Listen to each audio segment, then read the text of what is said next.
Mark Taylor is lacing up his walking boots, ready to embark on a 190-mile walk from Cumbria to Robin Hood's Bay.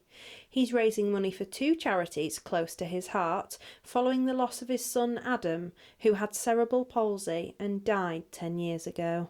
My late son Adam, he had cerebral palsy, obviously from birth, and he unfortunately died when he was 4, and he attended Peter Pan Nursery for 3 years, and with Scope being a cerebral palsy charity, it just seemed sensible to try and raise it for both. I've always tried to keep Adam's memory alive, and whilst it is emotional, I just feel, like I say, it's bittersweet, because the sweet side is the fact that keeping his memory alive, and he's there, he's all around. And I can't say any more than that. It's missed the kid to bits, obviously. Adam was just 4 years old when he died in 2007, and not a day goes by that Mark doesn't think of it. It's very difficult, as much emotionally as anything, because different children can be affected in many different ways with cerebral palsy. Some may be able to walk and talk still. Adam had severe cerebral palsy.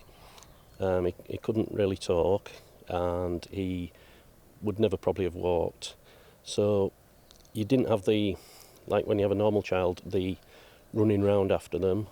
So it wasn't as difficult in that sense. But it was emotionally draining, because your heart was bleeding basically, because the kid obviously wasn't going to have a normal life, and it was more emotionally draining than physical, really. There were times, obviously, you'd have to lift him and things like that, but definitely the emotional side was the worst bit.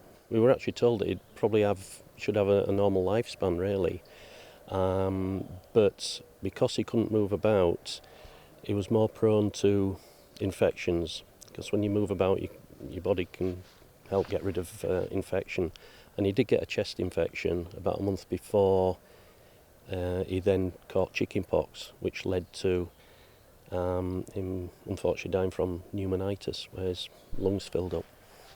And there was no way they could save him. You somehow get through with the support of family and friends, and how can I put it, really? There's that support there, but there's the need to keep going for yourself and for the rest of your family, and also for the memory of your child. You've got to keep going for them, because I'm a believer that they are still around and with us, watching over me. Mark starts his walk on the 23rd of July and hopes to complete his challenge over 14 days. Anna Riley, That's TV.